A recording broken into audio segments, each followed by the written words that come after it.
Good evening, everyone. Welcome to the Ken Olsen Science Center here at Gordon College. After being apart for so long during COVID, it feels really good to be back together face to face. So we're thrilled to see many of you here tonight from the ASA and Gordon communities, as well as the greater Boston area. And the beauty of the new normal is that we can also warmly greet those on the live stream from around North America and around the world, really. So we're delighted to have you all here with us tonight for this special event in the life of the ASA. My name is Vicki Best, and I serve as the Director of Operations and Development for the ASA. And on behalf of the Board of Directors and the entire team, it's a joy to welcome you here tonight, to bidding a fond farewell to John Wood and enthusiastically welcoming Janel Curry as our next executive leader. For those new to the ASA, the organization was founded in 1941 by Will Houghton, then the president of Moody Bible Institute, at the urging of Erwin Moon, who many of you know as the founder and leader of the Sermons in Science film series.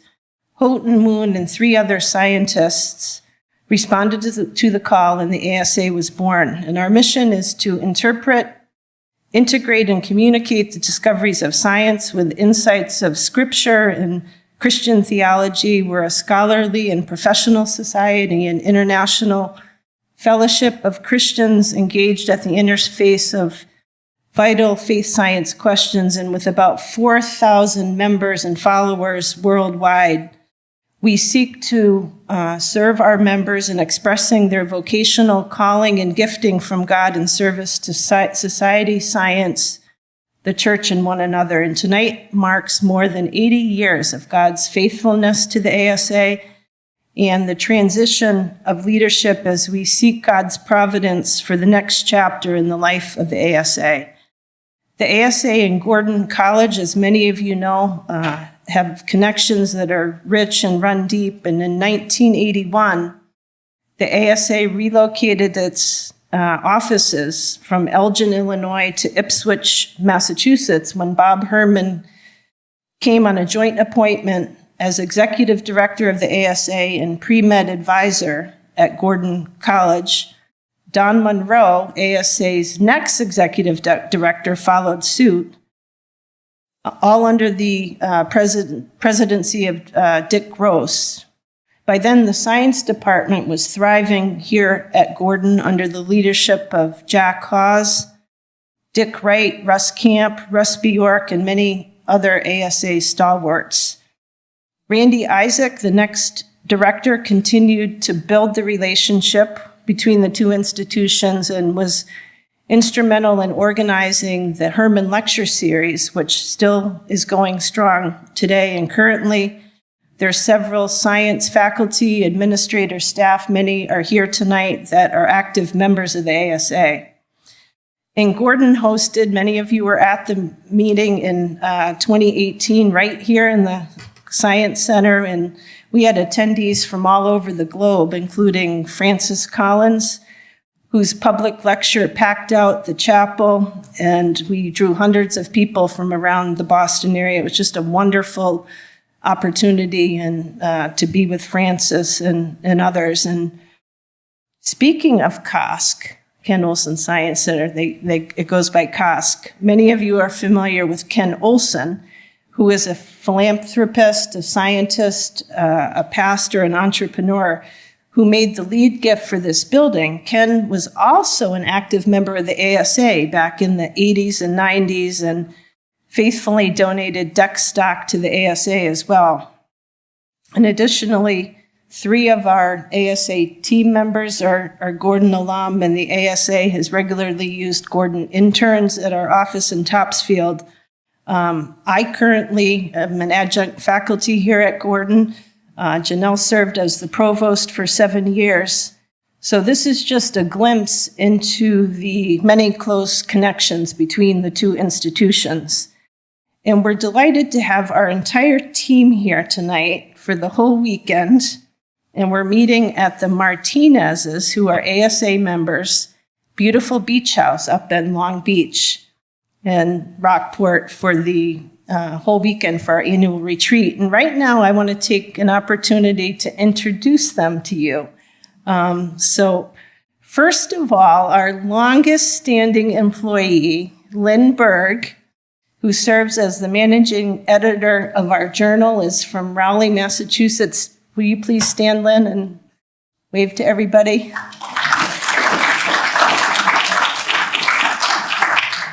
Michelle Pizzeni, our newest addition to the team, is an administrative assistant and works with us in the Topsfield office, and she's from Boxford, Massachusetts. Please stand when I introduce you. Becky English is our Director of Membership and Outreach, and Becky's from Salem, Massachusetts. So thank you, Becky. I was going to introduce Natalie Swetland, who served as a Gordon intern for several years, and she has just graduated from Gordon. Her mom and dad are here tonight, and has taken a job as an admissions counselor here at Gordon, but Natalie was a delight to have in the office with us for that time frame. Randy Isaac is with us tonight, and Randy is Executive Director Emeritus and is also our IT consultant. Randy's from Magnolia, Mass. So Dana Oleskowitz is our Director of Chapters and Affiliates. She lives in the Cleveland area and flew in this morning, so we're happy to have Dana with us. As well as Hannah Eagleson. They drove from the airport together. Hannah is our Director of Partnerships and Innovation, and she's currently living in the San Francisco Bay Area.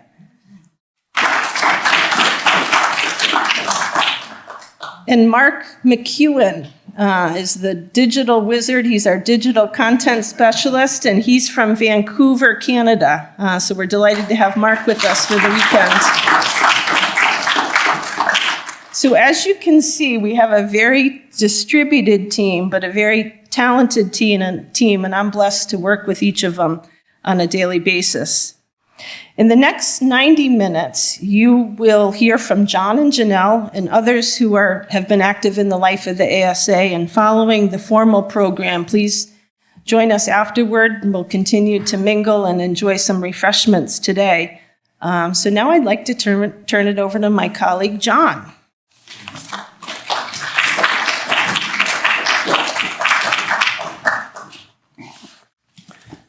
Thank you, Vicki. Oh, what a delight to be here with you. It was 2018. I remember sitting here and listening to Jeff Sloss and a number of other plenary speakers. It was just wonderful. That was 2018, and then 2019, the next year at Wheaton. And then we were disrupted. But that comes later in the story. I wanted to tell you a few stories tonight. And I'm going to start with a sort of contemporary news story, see how we're doing. So what do we know about Nobel Prizes? They were just issued this last week. The one in economics went to what issue? Risk in banking sector. Remarkable. How about in physics? Nobel Prize in physics. They were caught up in entanglement theory of particles. That's action at a distance, the weird kind of stuff. We need the sort of weird music to play now, right? It's kind of the Star Trek sci-fi, but the reality of quantum entanglement, remarkable. And then in physiology and medicine, the science crew, anybody remember what might have happened last week? Salvatore Palo, a Swedish scientist working as a paleogeneticist, actually has come up with a way to recover DNA from 40 and 50 and 60,000 year old teeth and bone structure, and they've recovered the DNA from Neanderthals. So, Vicki, you were talking about ASA being 80 years old. Well, Neanderthals were really in the news in the 1920s and 30s, right at the founding of ASA. They were kind of the big thing. right? The Piltdown Man, that hoax, and Neanderthals and all that. Well, look where we are today, having recovered that DNA. So my question to you tonight is, raise your hand if you think you have Neanderthal DNA. How many of you think? Okay. Actually, okay, some more hands could go up because it turns out that the majority of us in humanity share DNA with Neanderthals. And not only that, in the last few weeks, I caught this on a news piece. This is science in the news. I'm caught it on an Air Canada flight. I'm watching, you got an hour and a half or 2 hours, right? You just go through and don't want to watch the movie, so you get the news feed, and here's an article on the Neanderthal DNA. And it's been modeled, and the kind of modeling simulation they're using is very similar to what a colleague of mine and I have been doing in conservation biology. They've taken that over into paleogenetics. They've actually been able to identify the time frame, and there's somewhere between 1,000 and 1,500 years of overlap between modern humans out of Africa and Neanderthals. And not only was there overlap now, and they can get that detail, but the genome shows that we fully interbred and we share a small segment. And that turns out to be physiologically important to us. And there's some practical applications that will be working their way out. They'll show up in your doctor's office in the next 20 or 30 years, I'm sure. Okay? That's the kind of long view that an organization like the ASA has. And we have some very interesting people if you look across our history throughout the 20th century. So we've had a few, not many, but Nobel laureates in our midst. We've had individuals, members who've been nominated for that prize and for many others. We have, even today, public intellectuals. So Katharine Hayhoe is well known in the climate change dialogue. So I watched her on MSNBC, and I've seen her on PBS and regularly on the news. Francis Collins, of course, especially first of all with the Human Genome Project throughout the 90s and the 2000s, but then more recently, head of NIH and thrust into the limelight again over COVID and our work. And all of that is happening with individuals that are well known, but then there's the rest of us, what people call God's anonymous friends. It's the rest of the story, as Paul Harvey said, the folks in the Bible that you don't hear about.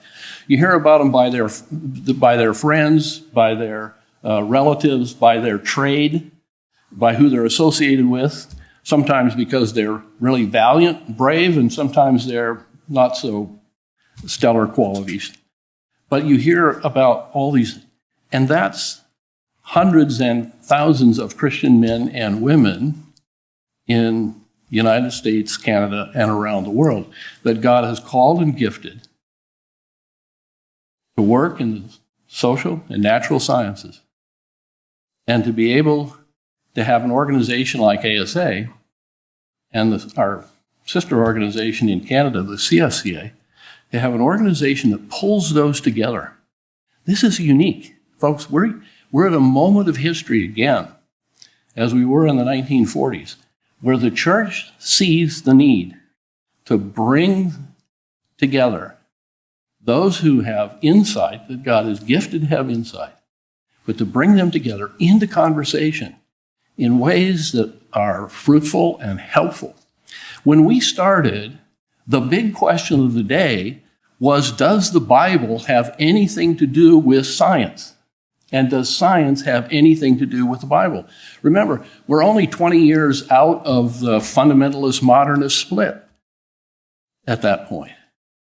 And so here you see this organization, and the first 10 years, that was the big question. Can you put those together?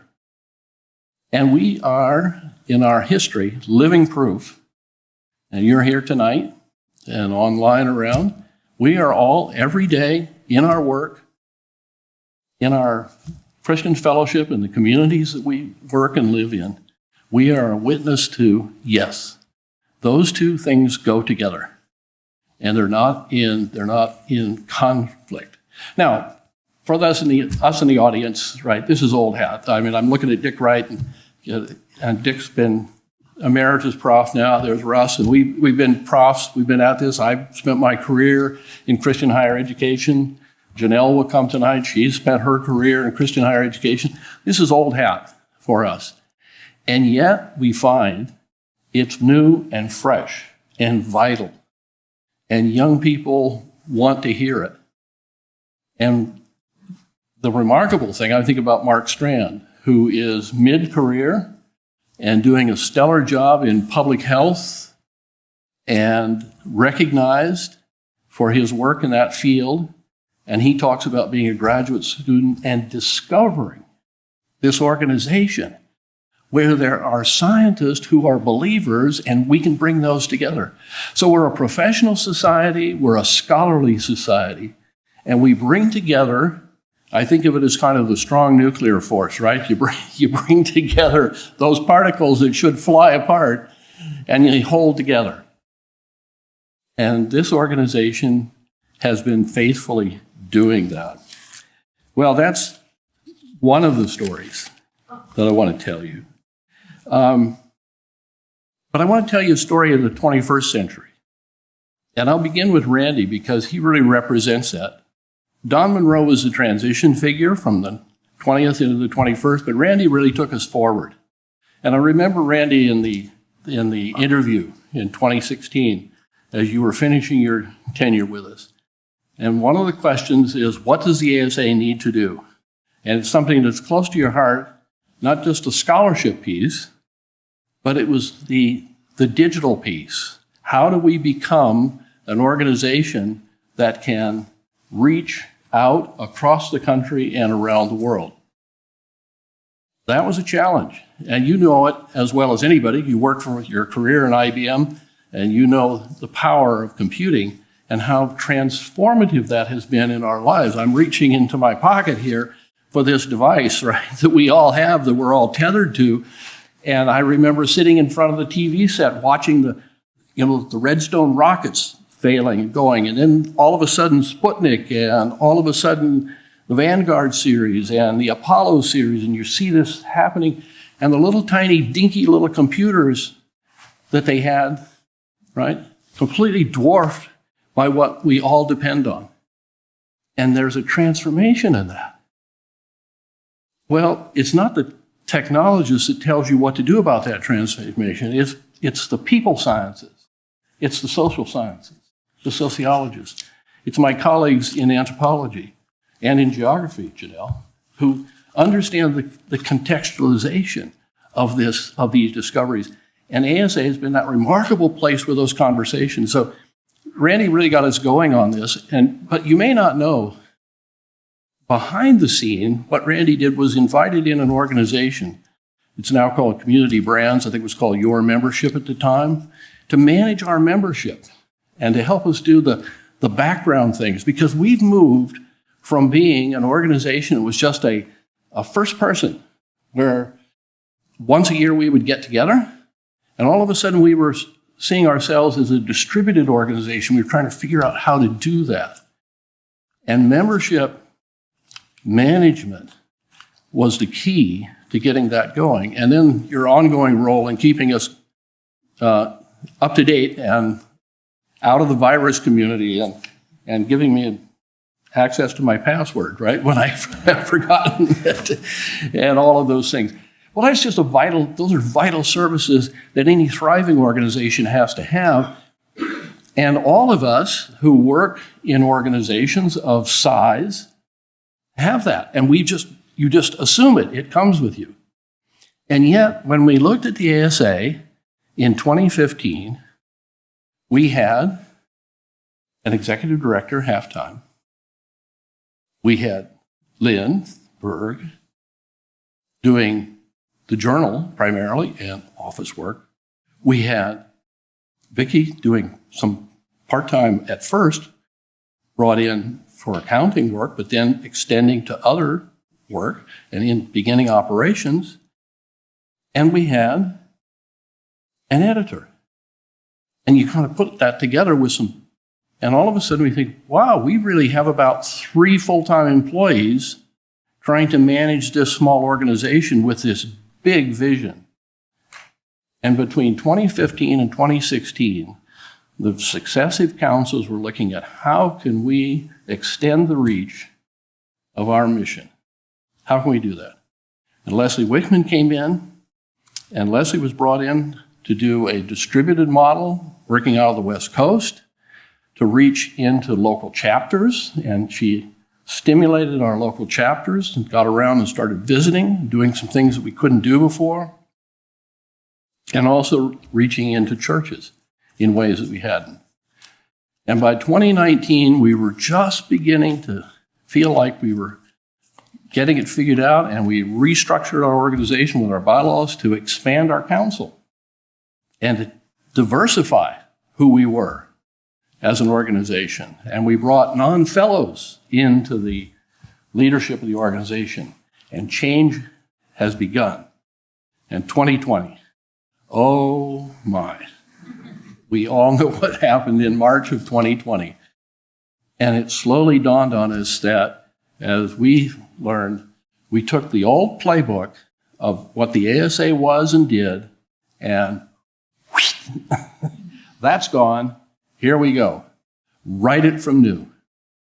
And we were thrust into a digital world, to hybrid meetings, to actually fully online and hybrid meetings.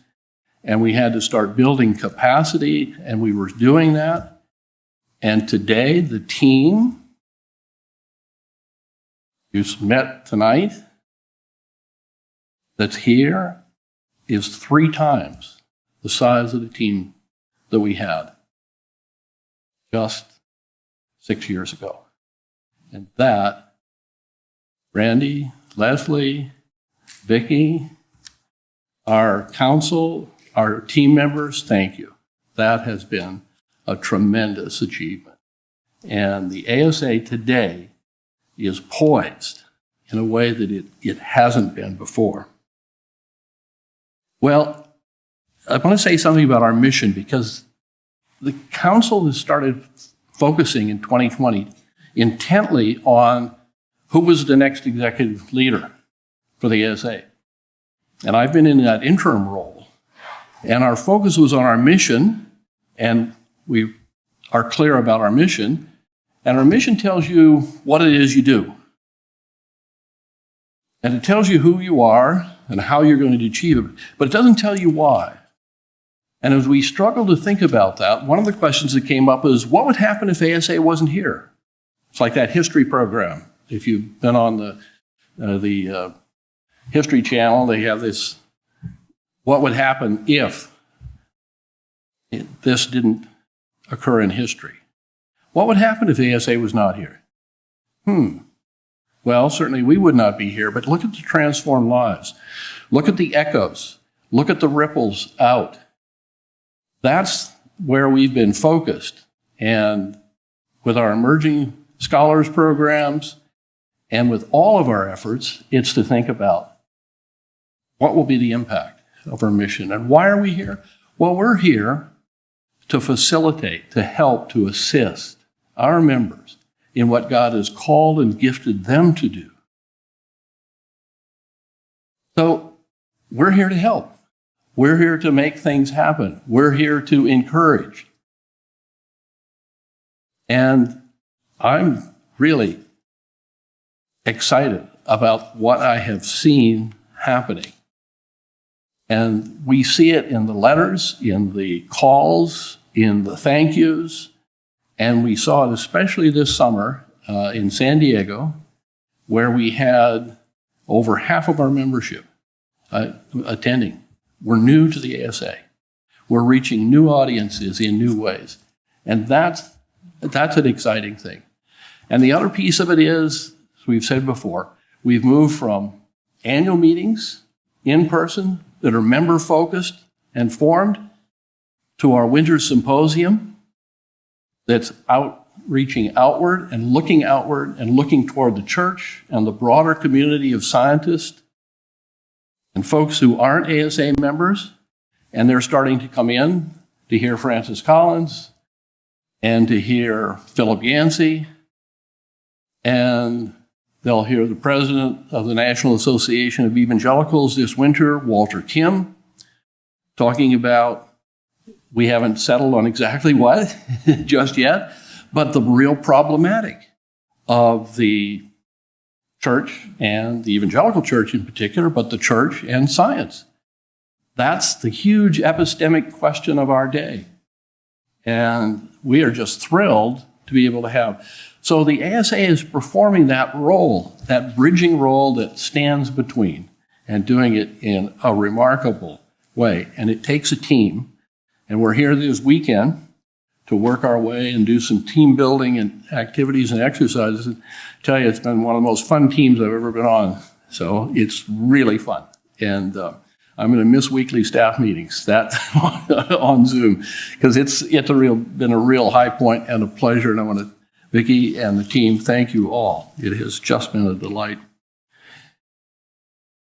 Now let me turn to my friend Janel and say a few things. Janel and I'm trying to think back. I think we first met at an ASA meeting, likely, and probably back around 2000, 2001, maybe at Kansas. And Janel, early on, was involved with it. Maybe it was at ASA before that. Who knows?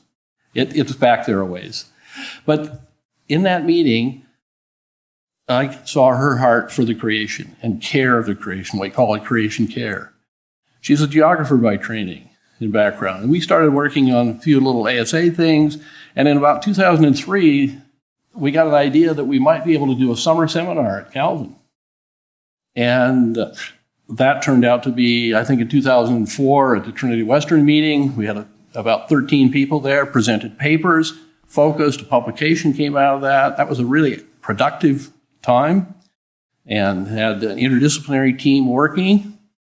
And Janel and I kept in touch throughout that 3-year period, and then some more things, and it was so interesting. Her daughters were young, late grade school and junior high at that point, and I would call up, no internet in those days, and I would call up the house, and Janel says, that Karis would say, "It's John from Canada calling."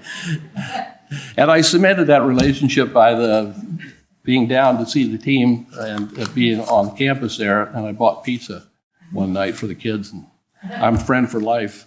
So just as it is with biology students on field trips, food is what counts, right? Buy pizza, make sure they're well fed, and they'll be your friend forever. But Janel is a scholar. I've read her books and learned from them. We've written together and published together and worked over the years. And she was on council, and when this opportunity came up, I realized that she was at the right place in her life, and I knew that she would be an excellent candidate. And I can just tell you how thrilled I am, to have her here working with us. Janel, I know you so well from our work, and it's just a thrill. This is like a relay race, folks. I feel like it's Randy's handoff to Leslie, and Leslie on to us, and now to Janel. I feel like we're handing this off. This team is gaining momentum as we circle the track one more time. So, Janel, the work begins. Welcome to the ASA.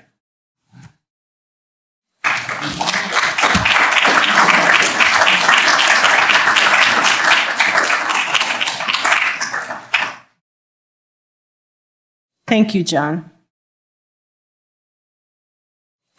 So I met John for the first time when he had joined the Executive Council in 2016 and attended his first board meeting at Azusa Pacific University in Southern California. And I remember inviting him to coffee on campus to get to know him.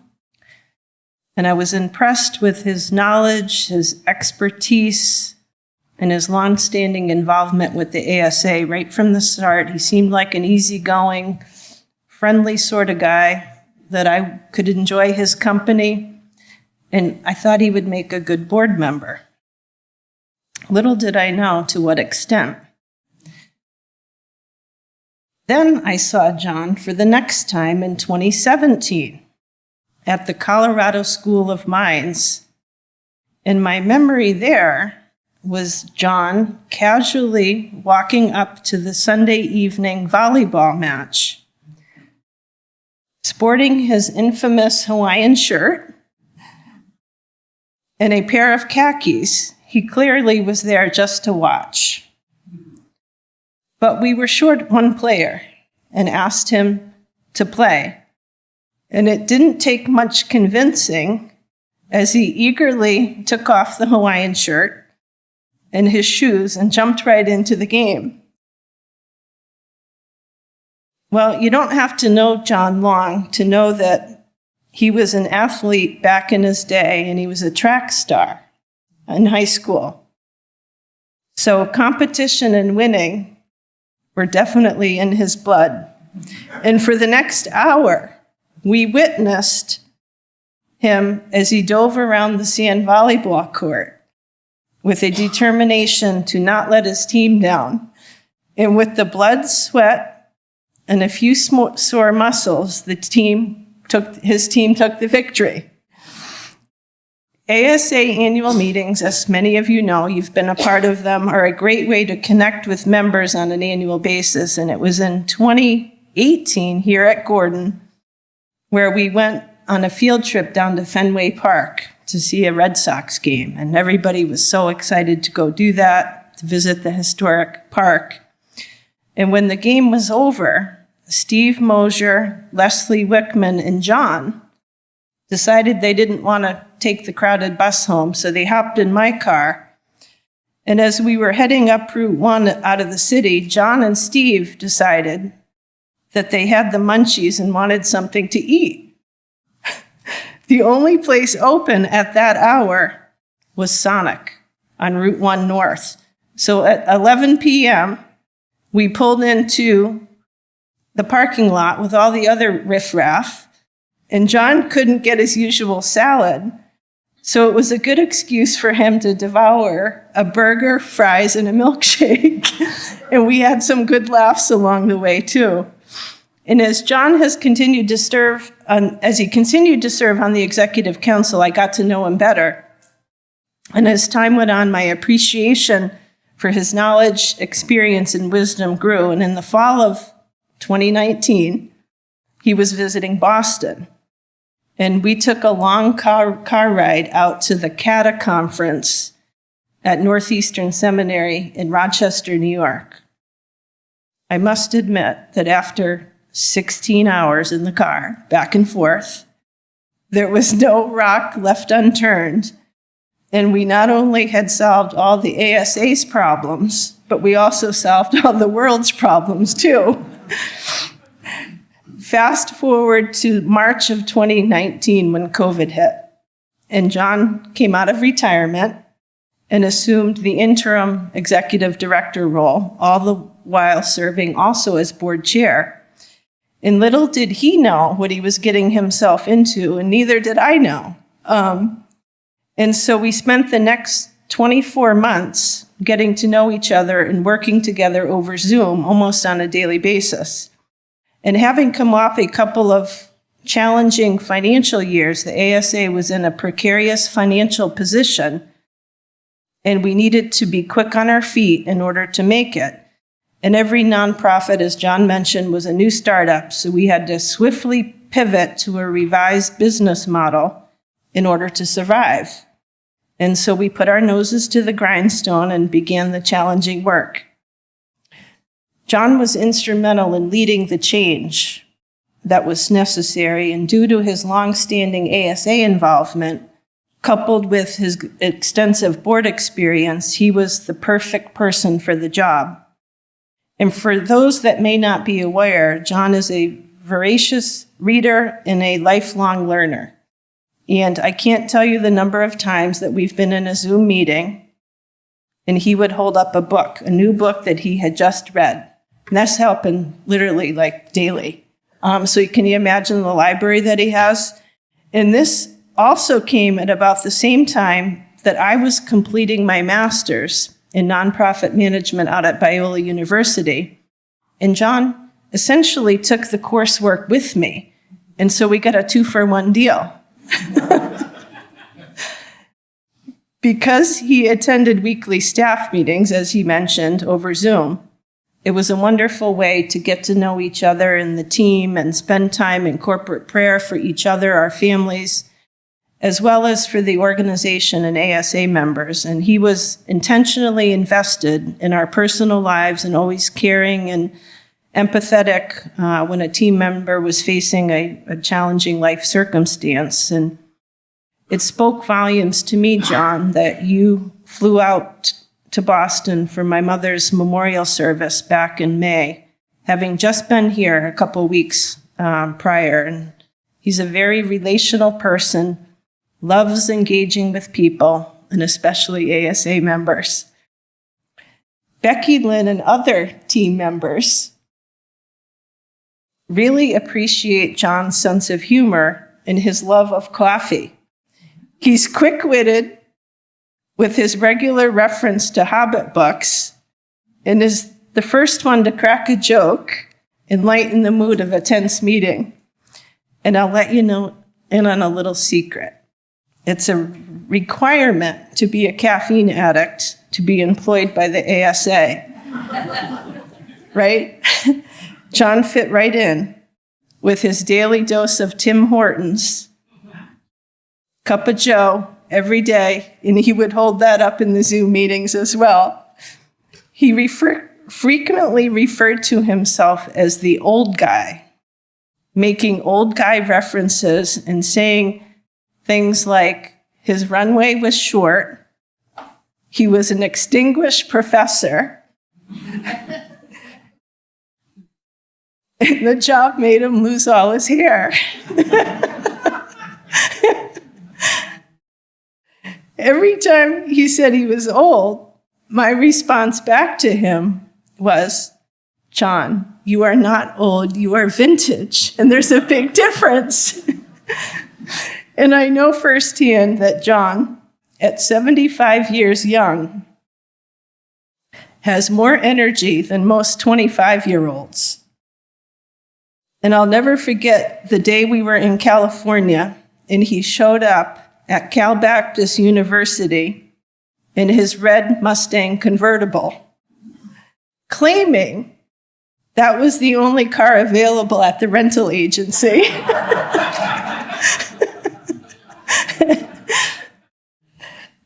He's young at heart, and most of the time, I have trouble keeping up with him. When travel finally opened up, our first trip was out to Colorado to visit our Rocky Mountain chapters and members, and it was the first time we'd seen each other in person in 2 years. Yes, we spent nearly 1,000 hours on Zoom during that time frame conducting ASA business. But traveling is always a good way to make good memories. And we certainly did so on that trip, with John sitting in a puddle of water at the COVID clinic. The comic relief that we needed after our near-death experience on Murphy's Gulch, the mountain road between the Torians' home where we were staying and Evergreen where the clinic was located. All kidding aside, John, you were the right person called by God for this particular season in the life of the ASA. And we've made a great team, and I've enjoyed working with him to move the organization forward. In his providence, God has transformed the ASA in ways we could have never, ever imagined. And it's taken courage and clarity to lead this 80-year-old organization into the 21st century. And I value your leadership, and I commend you for being bold and visionary. You understand the value of interdisciplinary skilled team and having the right people on the bus. And we spent countless hours in strategic and vision discussions, thinking long and hard about positioning the ASA for future flourishing. And I've learned a lot from John and have grown professionally and personally from his keen insights and wisdom. But above all, and most importantly, John, you are a man of God with conviction and character, and you lead from a servant's heart and display humility and kindness that point others to Christ. On our knees in prayer, discerning God's will for the ASA, not our own will, was the center of many of our meetings and discussions, and your focus on telling the we story of the ASA and making the ASA a Galatians 3 organization will forever ring in my ears. Thank you, John, for your selfless dedication, your unending loyalty, and your deep passion in serving the ASA these last 6 years. You not only generously gave of your treasure, but you also selflessly gave of your time and your talent as well. And we recognize that this commitment would not have been possible without the support of your better half and your lovely wife, Kathy. We all had the opportunity to meet Kathy in San Diego. She attended her first ASA meeting ever, and she jumped right in like an Energizer bunny, and she worked the registration table every single day of the conference. And having thoroughly enjoyed her, we all came back from San Diego and agreed that we liked John even more after having met Kathy. So Kathy, I know you're on the live stream. I want to thank you for loaning us John and for being his rock and his encourager over these last 3 years. You two are an awesome team. John, would you please come up? We want to present you with a small token of our appreciation.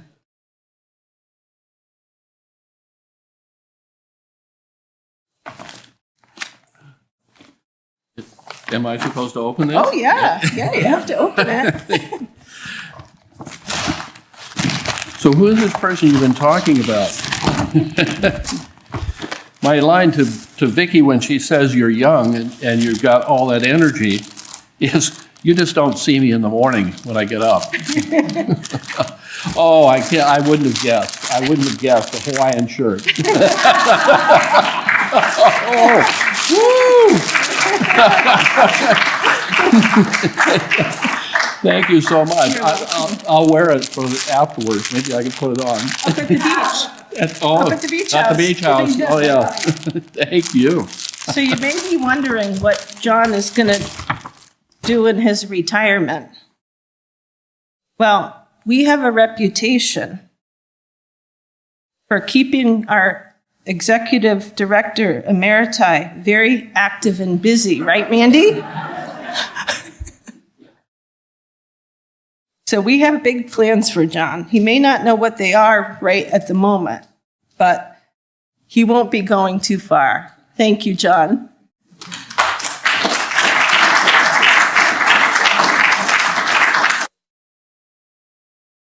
Before Janel comes up, we're going to hear a few words from Bill Jordan, our board chair, who lives in Waco, Texas, via video recording. Good evening.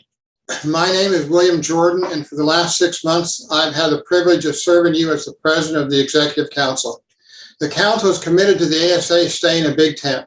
We are not an advocacy organization. We want to stay a place for many different issues of Christian faith and science can be discussed in a nice way. My being council president is an example of this, as I am a double minority within the ASA, an engineer and an old earth creationist. One of the things we need within the ASA is more diversity. This includes gender, ethnicity, age. There are too many people my age and not enough who are younger. And we also need more diversity of disciplines. We need to make the ASA more relevant for early and mid-career people. Tonight, we celebrate an important event for the ASA, the retirement of one executive director and the appointment of a new executive director. Dr. John Wood has served us very well as we navigated the difficult times caused by the pandemic. He is now entering a well-deserved retirement. At our annual meeting in San Diego, the council named him Executive Director Emeritus, gave him a plaque and a gift. When John told the council he would like to retire, we formed a 6-person committee to do this search. This search committee was diverse with 3 women and 3 men on the committee. It was also multi-ethnic and had people in all stages of their career. 4 out of 6 members of the committee were not on the executive council. We did an extensive search. We had 8 people apply for the position. The search committee decided that 4 of them were viable candidates, and we did Zoom interviews with them. To guide our discussion, I had each search committee individually and separately send me the rank order of the candidates. The committee was unanimous that our first choice was Janel Curry. We then sent our recommendation to the Executive Council, who also unanimously approved Janel as our new Executive Director. Dr. Curry is well known to most of us. She brings a combination of outstanding scholarly achievement as well as an extensive academic expertise. Most recently, she has served as Provost at Gordon College and Interim Vice President of Academic Affairs at Meadowlee College in Buffalo, New York. Currently, she consults with institutions of higher education and nonprofit organizations. We want to welcome Janel Curry to her new position within the ASA.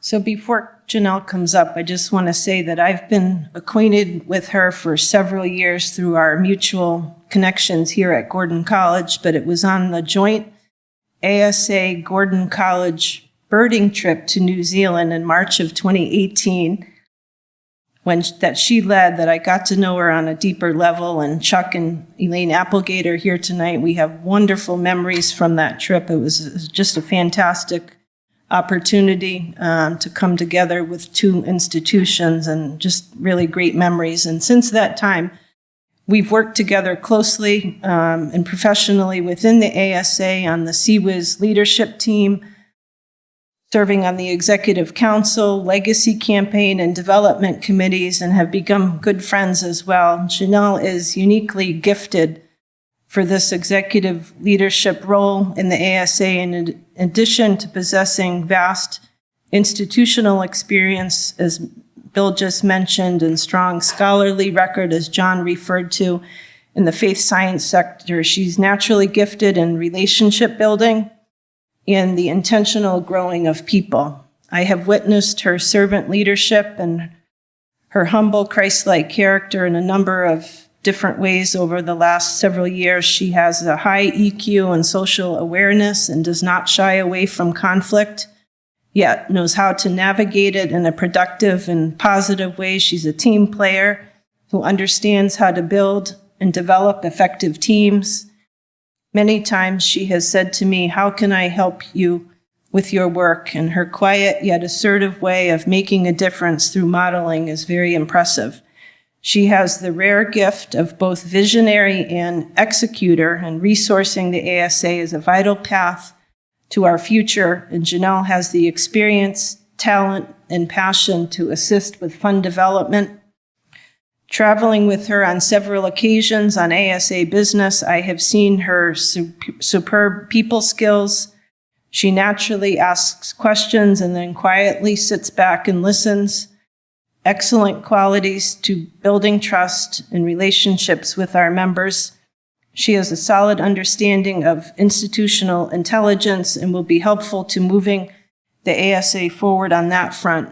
And after much prayerful discernment on the part of many, we believe that God is calling Janel to serve in this role for the ASA. I would sum up her leadership style as moral leadership. Someone who leads with integrity, courage, and imagination, while at the same time practicing radical hospitality and intellectual humility. And I firmly believe that we have an effective team in place to lead ASA's next chapter, and for such a time as this. It's challenging work, as John has referred to, but leaning on God's strength and not our own. It will be a joy and privilege to serve alongside her. Janel has an impressive bio. She obtained her PhD in geography from the University of Minnesota.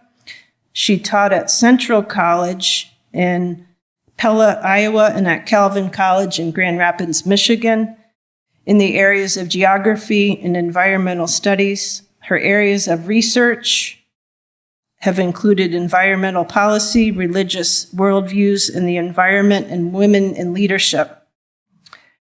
This research has led to over 40 peer-reviewed publications. In addition, she has held 3 Fulbright fellowships to the University of Gulf, Ontario, City University of Hong Kong, and most recently Foreman Christian College in Lahore, Pakistan. Besides her scholarly interests, Janel has held several administrative roles, including being Dean of Research and Scholarship at Calvin College, Provost here at Gordon College, and Interim Vice President for Academic Affairs at Meday College in Buffalo, New York. She has 2 married daughters, both whom point out that they all watched Nova together on Tuesdays when they were growing up. And she has 3 grandchildren, one whom she spent the night with last night, whom I know she adores. Welcome, Janel.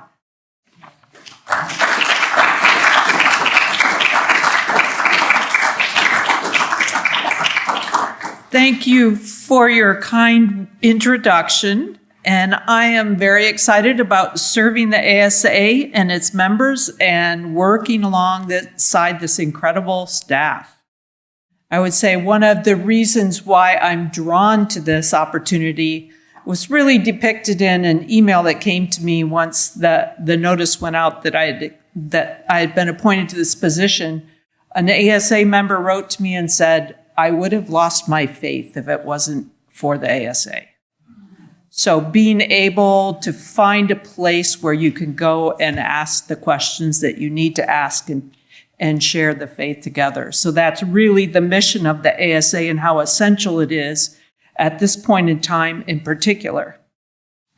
And I'm also humbled to follow 3 people who I've known for many years. Randy Isaac, who I believe we met in creation care circles many years ago.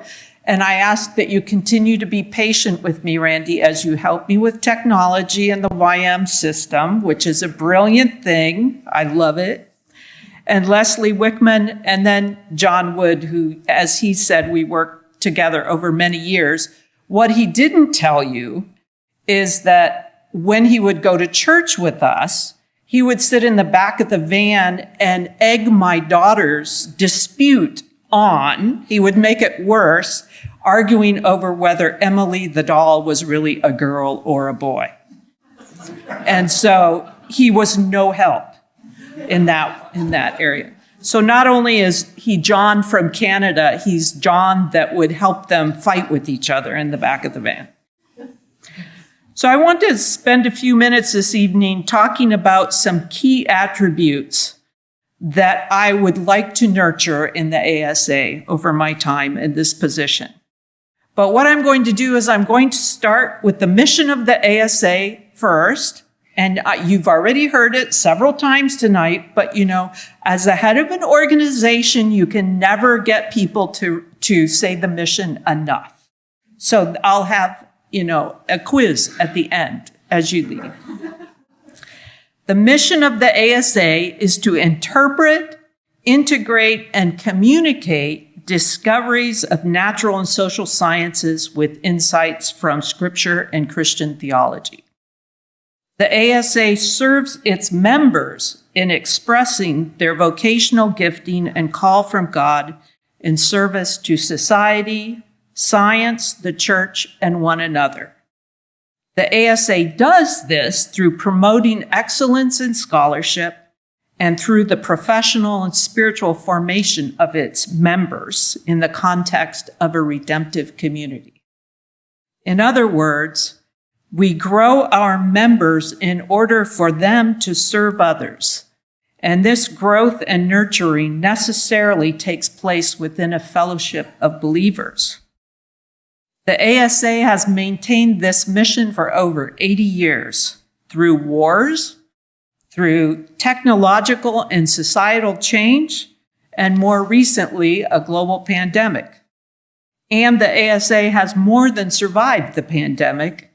It has thrived through being more nimble, creative, flexible, and come out a stronger organization at the other end. So what are the characteristics or institutional values that I would like to see nurtured over the next, let's say, 10 years? John is always talking about the 100th anniversary of the ASA. That would be 20 years out. First, I think the first value I would like to nurture is this intellectual humility, a virtue that has been central to the ASA since its founding. Today, there's an entire literature on the topic of intellectual humility, most of it funded by the Templeton Foundation. What do people look like when they exhibit intellectual humility? They're more likely to be able to stand in their beliefs with an attitude and of willingness to reconsider opinions when presented with new evidence. They're more attentive to the use and strength of evidence regarding factual claims. They're inquisitive about understanding the reasons that people disagree with them. They're comfortable with reading, listening, and thinking about arguments counter to their own because they understand their own fallibility. Does that sound like something the world needs right now? So in order to serve our members, who in turn serve science, society, and the church, the ASA needs to be intellectually humble in what it does and how it does it. An example of this trait in the ASA is the fact that it takes no stand on issues. Rather, the mission is to create the space for the scholarly discussion, grounded in rigorous evidentiary arguments. The sustaining of this space is essential for the continuation of a vibrant scholarly culture that grows members who are known for their ability to engage effectively and gracefully with their scholarly communities, publics, and in churches with those who have different perspectives. The ASA is already known as an organization whose resources, whether publications, conferences, or members, support mature, thoughtful, and scientifically rigorous integration. We need to be intentional about maintaining this space in this time of division, refusing to divide amongst ourselves and modeling for the church and society what is possible. Dr. Brené Brown, research professor at the University of Houston, states that intellectual humility means I'm here to get it right, not to be right. So, intellectual humility. Secondly, the ASA exists because of the curiosity of its members. Curiosity means that we recognize a gap in our knowledge about something that interests us, and we become emotionally and cognitively invested in closing the gap through exploration and learning. I mean, this is one of the reasons I love science, is because people are curious. But as many ASA members know, being curious is choosing to be vulnerable because it requires us to surrender to uncertainty. We have to ask questions. We have to admit we don't know. And we risk being told that we shouldn't ask questions. And sometimes we make discoveries that make us uncomfortable. In these challenging moments of dissonance, we need to stay curious and resist choosing comfort over courage. Put curiosity together with intellectual humility, and it adds up to a culture of hospitality. The ASA is about ideas, but it is also about welcoming, nurturing, and growing people. The value of hospitality is central to the ability of the ASA to achieve its mission. Hospitality is exhibited when members can openly express ideas and disagree, while also showing a deep respect for each other and be found praying for one another. A culture of radical hospitality also means that ASA programming recognizes that one size does not fit all.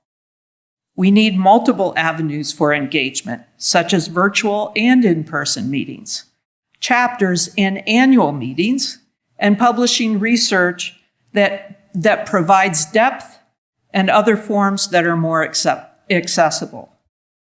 The ASA should always be modeling the kingdom of God and the body of Christ, where for all of those who share the goals of the organization and the passion and the mission are welcome to come together and join the adventure. Hospitality includes the ASA supporting members throughout their entire career. A full professional development program grounded in a faith commitment would serve members at all stages and careers, in academia as well as in industry, such as scholarly development opportunities, grant writing, dissertation support groups, leadership development, theological primers, communication workshops on translating science into the public sphere, skills development for managing difficult conversations, of which many of us have many nowadays, and spiritual formation in the workplace. The ASA must challenge its members to be courageous and honest while sitting with uncertainty. My former colleague Davis Young, in his book, John Calvin in the Natural World, writes about Calvin's description of how we must sit with uncertainty when we come against something that seems to conflict between our faith and science. We may sit there for a long time until it resolves itself. Sometimes we have to sit for generations before it resolves itself. It requires that we're courageous in our honesty and fearless in holding on to Jesus, the source of all things. As one of my favorite scriptures, John 1 says and reminds us, "In the beginning was the Word, and the Word was with God, and the Word was God. He was with God in the beginning. Through him all things were made. Without him nothing was made that has been made. In him was life, and the life was the light of mankind. The light shines in the darkness, and the darkness has not overcome us." Everything has its beginning in Christ, so we need not have fear when we do not understand. The ASA cannot achieve its mission without continuing to build strong community and fellowship amongst its members. This has been the strength of the ASA in the past, a strong bonding element that has led to lifelong friendships and support. This bonding needs to be balanced with bridging to other organizations. James Coleman defines social capital as social structures that facilitate joint action among people. It's the glue among individuals and organizations that allows you to achieve something greater than what you could do by yourself. In the literature on social capital, bonding, the one form of social capital, is inward-looking, reinforcing internal ties and relationships. Bridging, another form of social capital, is outward-looking and networking. Bonding is good for building solidarity. Bridging networks are better for linkages to external opportunities and other organizations. Without the cultivation of bonding internal to the ASA, members will not have the support they need for fellowship and spiritual growth. Without bridging the outside institutions and resources, the bonding might be of little worth because it lacks information and ability to mobilize resources that serve our members. Thus, the ASA needs to partner with other organizations to ensure it's connected to larger debates, making opportunities available to its members, as well as reaching wider audiences who would benefit from its programming. This bridging, for example, might involve collaborations between ASA chapters and local university campus ministries. Trying to meet students as they enter their careers, a pathway to a fellowship that continues on. And linkages also ensure that the scholarly work of the ASA remains informed by the cutting-edge theories in fields. So bridging needs to mark the culture of the ASA. To nurture these mission-centric values, the ASA must develop a fully resourced organization with a strong leadership development culture. An intentional leadership development strategy results in active chapters and a vibrant board of directors, whose composition include the range of gifts needed to move the organization into this new world. Solid leadership development arises out of a clear and sustained strategy to engage and know its members, which in turn fosters chapters, affinity groups, and member commitment through programming that serves them. So in summary, we will grow our members. We grow our members in order for them to serve others. We are here to get it right, not to be right. We need to stay curious and resist choosing comfort over courage. We need to model the kingdom of God in the body of Christ and welcome others to join in the adventure. We need not have fear for what we do not understand. And we need to bridge to other organizations to multiply impact and opportunities. These are the values I hope to nurture, and I want to thank you for being along on the journey. So thank you.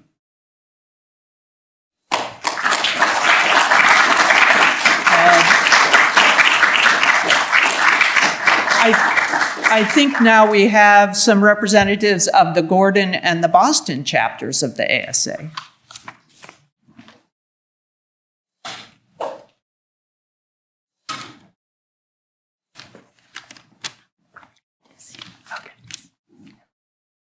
Hi, my name is Angie Cornwell, and I'm the faculty mentor of the Gordon student chapter of the ASA. And I'm really pleased to welcome all of you here to campus. And I'm really thankful too. I'm the mentor, but I'm really see my most important work as raising up the next generation of ASA members.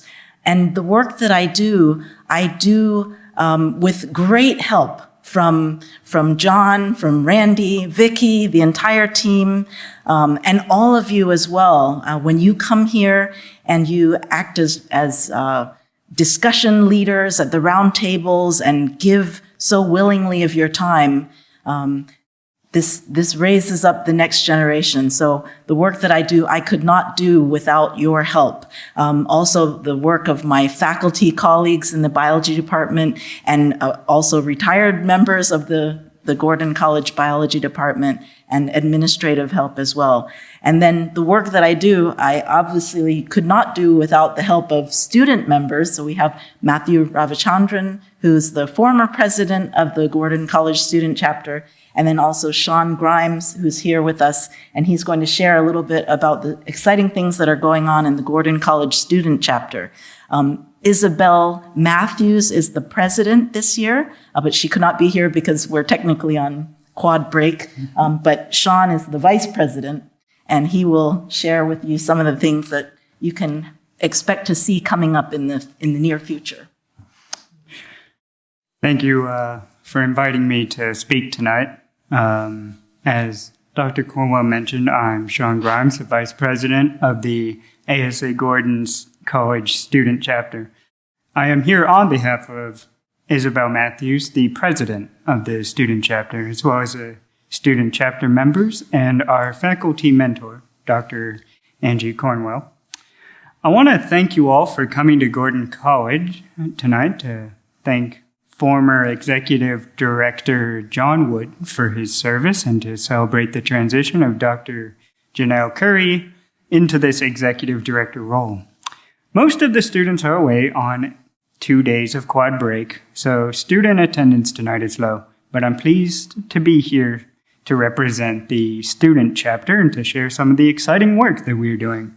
Our club activities have been generously funded by a grant from the Supporting Structures Innovative Partners to Enhance Bench Science at CCCU Member Institutions Program, run by Scholarship and Christianity in Oxford, the UK subsidiary of the Council for Christian Colleges and Universities, with funding by the John Templeton Foundation and the M.J. Murdoch Charitable Trust. Last year, we began filming a documentary with a working title of Students Speak on Faith and Science that captures how students across all disciplines have navigated the space at the intersection of their faith with concepts in modern science. We've interviewed about 20 people at different stages in their faith-science integration journey, and from many different perspectives, from underclassmen to graduating seniors and alumni, as well as a few faculty members. We intend for this documentary to be used by church groups, by students at home with their families, and among peers across the CCCU and secular campuses to stimulate open discussion on faith and science issues. I welcome participation by ASA members at large in the making of this documentary at any level. If you would like to be interviewed or would like to volunteer your time to help us with editing, titling, PR, music, or production, please feel free to reach out to me or to Dr. Cornwell. I am also really excited to announce that on February 21st, 2023 at 7 p.m. in this very room, the Gordon Student Chapter will host a performance of Fire from Heaven, a play written by the playwright Murray Watts, inspired by the life and work of physicist Michael Faraday and centered around faith and science integration. This play will be traveling around the world and is also sponsored by the SCIO, the John Templeton Foundation, and the M.J. Murdoch Charitable Trust. We are fortunate to be one of the colleges hosting an East Coast performance. Some of you were able to catch Mr. Darwin's Tree, a play written by the same playwright and performed by the same actor about 3 years ago. Tickets for Fire from Heaven will go on sale soon and will be $5 for non-students, but all proceeds will go to support the ASA Student Chapter. You don't want to miss this play. It will be performed one night only in this very room. Lastly, we are planning more joint roundtable dinner events with the Boston chapter. If you have a testimony of how you integrated your faith with your discipline and would be generous enough to want to share your story with college students, we would love to put you on our guest speaker list. Thank you again for joining us this evening. I hope to see you soon at a future roundtable dinner and the play on February 21st.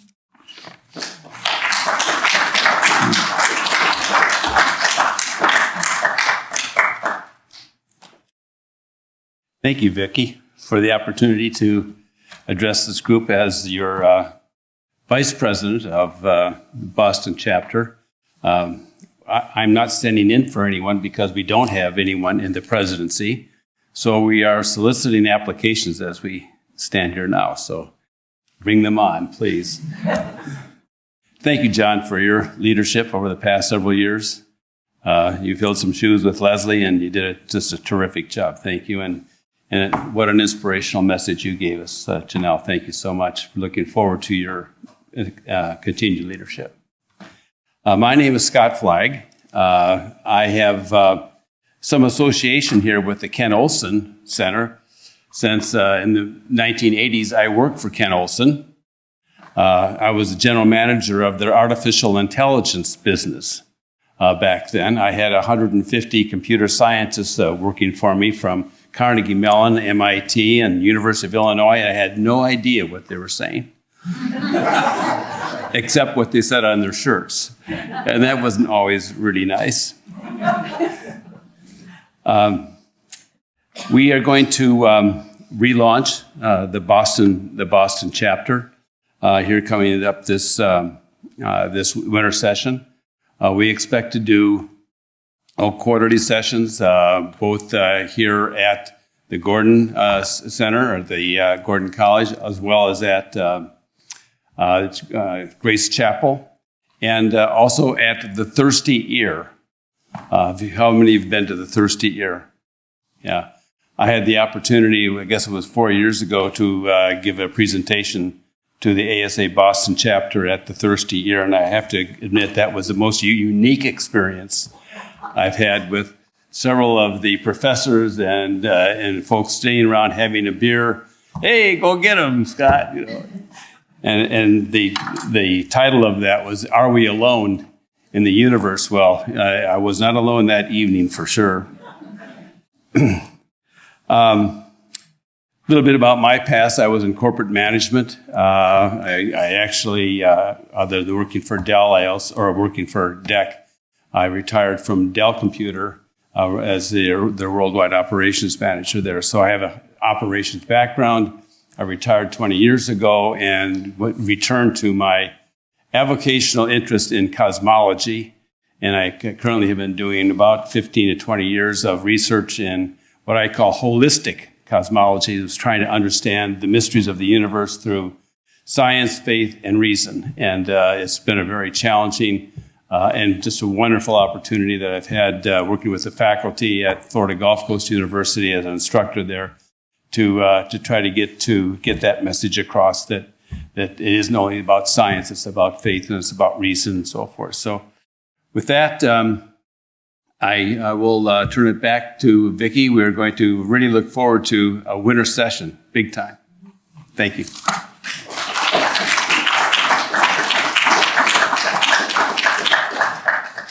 Well, thank you, Sean, Matthew, Angie, and Scott for being here. The Gordon student chapter and Boston chapter are very unique.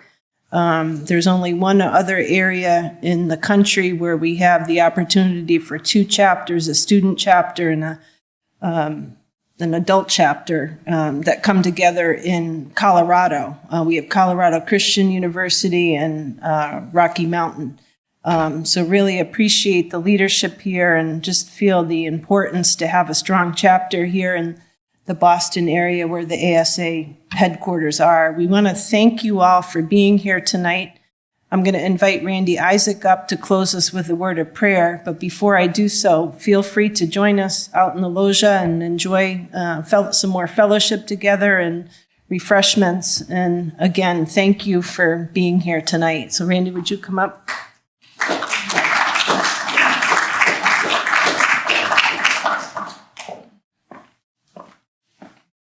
Thank you, Vicki. And before we go to God in prayer, let me just make a few comments.